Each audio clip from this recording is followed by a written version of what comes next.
Hey guys, welcome back to another video. So today's video we're going to be painting the headlights black.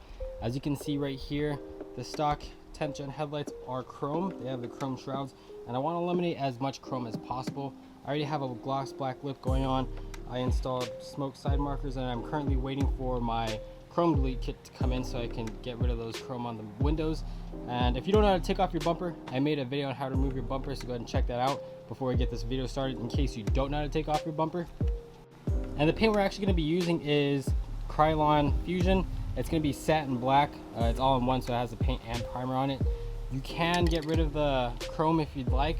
I'm just going to paint over it. I forgot what product it was, but it strips away any paint that's already on there.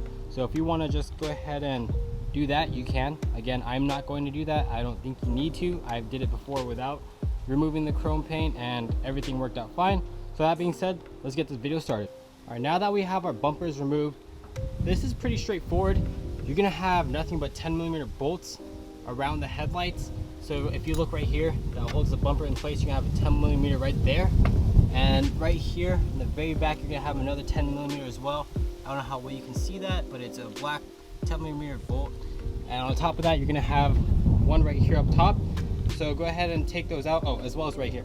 So when you have all four of those bolts out, you pretty much just pull the headlights forward and it all comes out. So now that you have your headlights out, I just want to show you again. So you're gonna have one black 10mm bolt right there, another one that sits right there. You're gonna have one on the side right here, and then two up top that are silver, which are right there, right there. And after that, you have your headlights out. Of course, after you take out all the wires and everything, you're gonna look underneath your headlights. There's gonna be two 10mm bolts. I don't know how well you can see that. The sun's glaring on my face. Right there, go ahead and take that out because it just sits on the bottom of the headlight to hold your bumper in place. And also, I didn't take these completely out, so go ahead and do that. Just go ahead and take out your light bulbs. You don't want to put that in the oven, but essentially that's it. And after you take out this black piece right here, you're gonna have some screws. Just go ahead and take out those screws. That way when we throw it in the oven, we just gotta pry it apart. One thing I forgot to mention as well, on the top of your headlights, you're going to have these two brackets that you want to take out. It's just a Phillips head, and inside there should be a total of 5 Phillips screws on the inside of the housing. So now that we got everything out, that's pretty much it. We're going to go ahead and throw these in the oven after I take out these two tabs. And I also forgot to mention that there's one light that's not going to come out, which is of course your daytime running light. So if you try to take it out, it's just a wire. Don't worry about that one. That'll be fine. It's not going to burn anything. I just want to take out the headlights just to be safe. But let me go ahead and take those two tabs out and get the other headlight off, and then we'll get the rest of the video going. Alright, so now that you have your headlights done, you're going to go ahead and put it in the oven. You're going to bake it at 200 degrees for 15 minutes. And even though it is pre-warming or preheating, go ahead and leave your headlights in there during the preheating. Do it for a total of 15 minutes, and you want to do it while it's preheating too. So that way you don't shock the housing or anything electrical inside, since you do have the daytime running lights. Just make sure your headlights aren't touching anything directly on the oven. I put an aluminum, what's it called, those little pans for baking underneath the headlights. You can use anything similar to that. You can use a brick if you want to. As long as it's not actually touching the oven that makes it hot, you're safe and you'll be fine. The reason why I say that is because you don't want to melt your headlights itself. And while it's preheating, go ahead and prepare the other one, and you're gonna do one at a time unless you have space for two. But essentially, right when it's done heating up for 15 minutes, you're gonna take it straight out and you're gonna pull it apart. However, before you pull it apart, you are gonna have these tabs right here within the housing itself.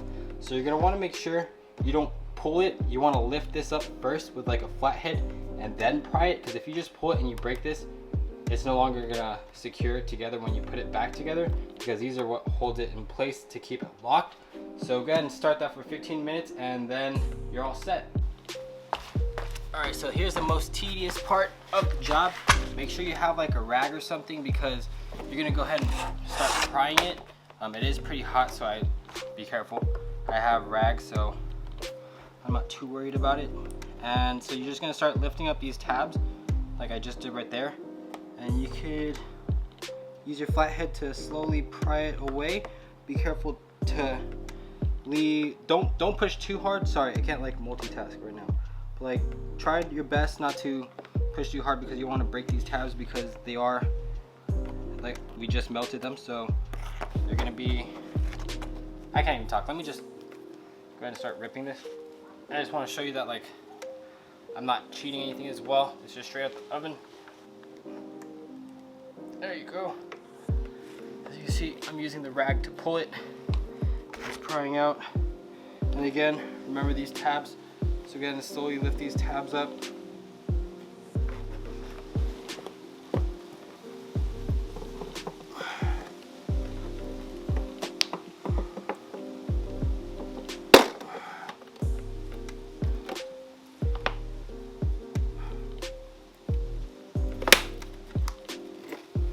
And just like that, it is opened.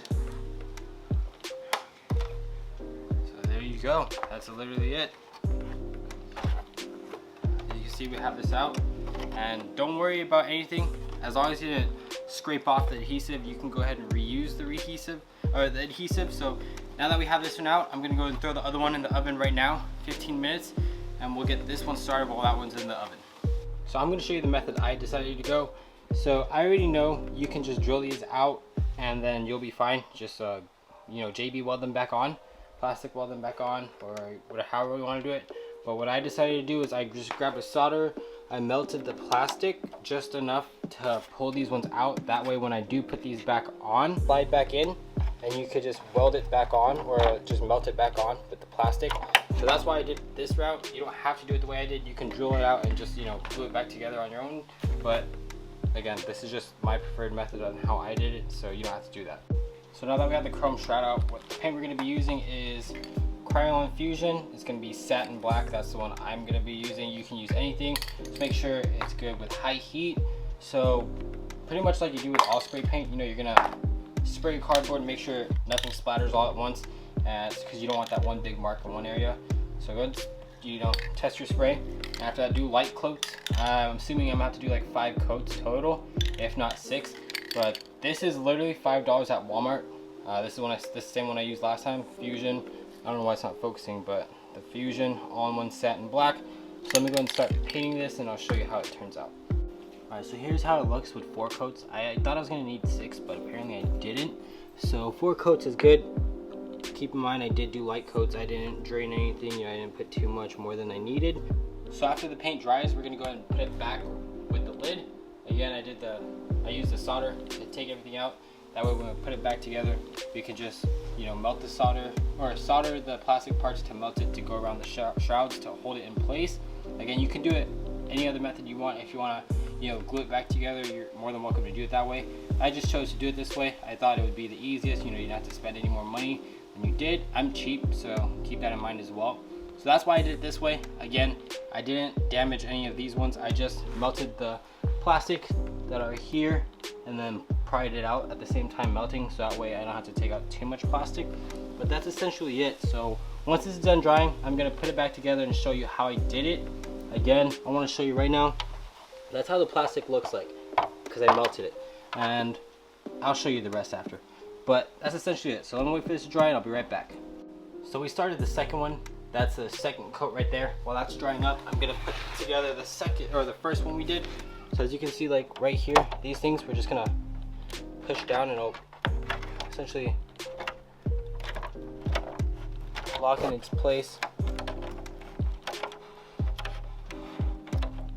Alright, so as you can see, we have one pushed inwards. Then we would just essentially melt them right here. As you can see, only one is loose, which is this one. So we push down on it, and right there,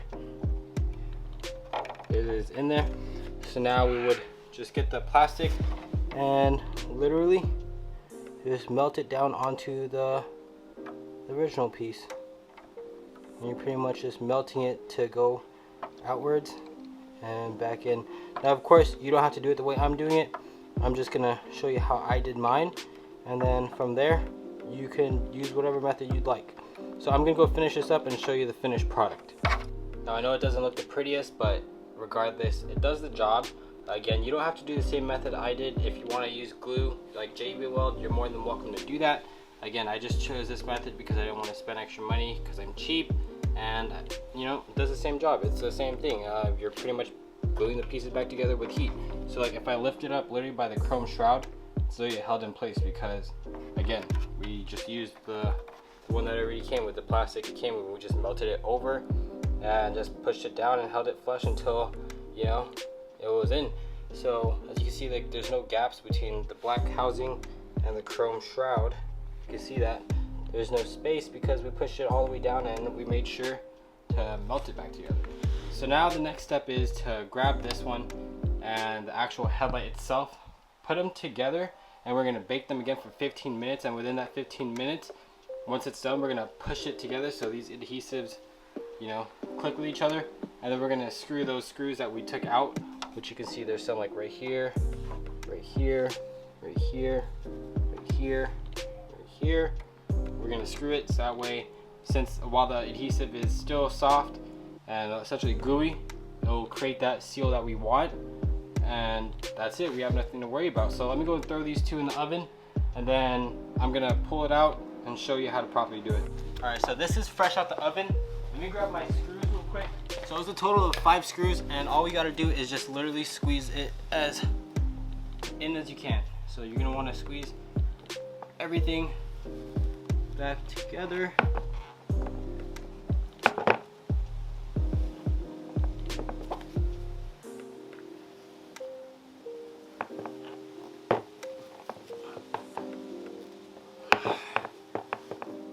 After that,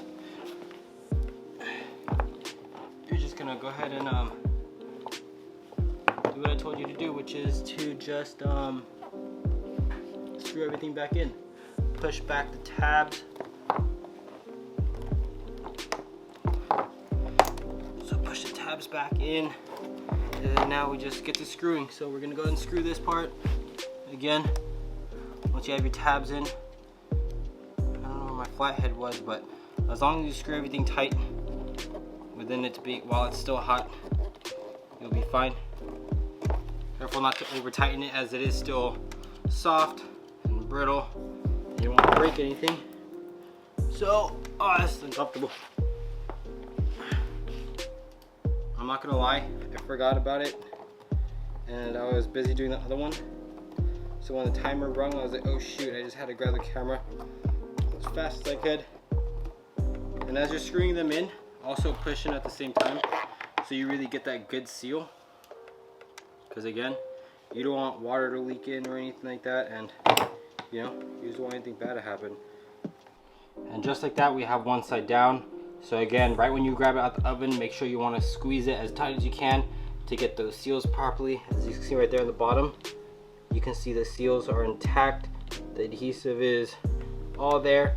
You want to squeeze it as tight as you can, and as soon as you're done squeezing, you're going to want to go ahead and throw in the screws as soon as possible as well.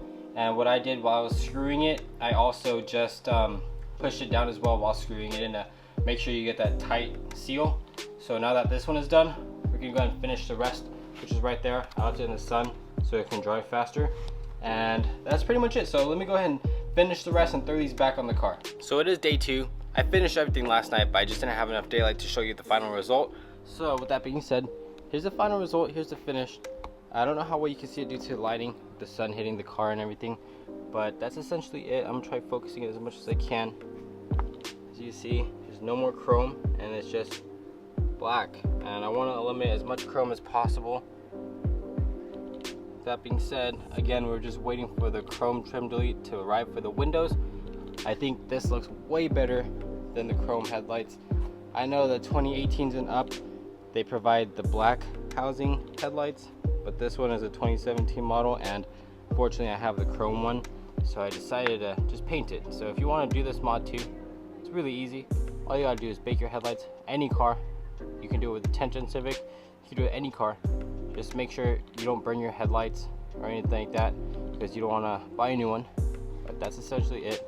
I think it personally looks better black than chrome, mainly because it goes with the black grille, you know, the bumper vents, as well as my lip and the smoke side markers. I definitely want to tint them in the future, just tint the headlights, but I do plan on upgrading my headlights soon, like the whole housing, so that's why I didn't mind, you know, prying it open, painting it black. I do want to go with the Type R headlights, the touring headlights, those are the ones I want to go. I want to go with the retrofit source ones, the ones that are tinted, of course, because I don't want it to be too shiny. I want the design, but I want it to be smoke design as well. But again, that's how you do your headlights on a 10th gen Civic or any car you choose to do. So that's how it looks. Again, just bake it at 200 degrees, 15 minutes, pry it open, take your time. You don't want to rush this process, but that's pretty much how it looks. I think it looks mad. It looks mad and clean. There you go. There's a better view of it. Thank you guys again for watching this video. If you guys enjoyed this video, please give this video a thumbs up, subscribe if you haven't already, and comment down below if you're going to be trying this with your 10th gen or any other car that you desire. Again, let me know how it turns out for you. You can use any paint you want. You don't have to use the Krylon paint that I use. Again, till next time.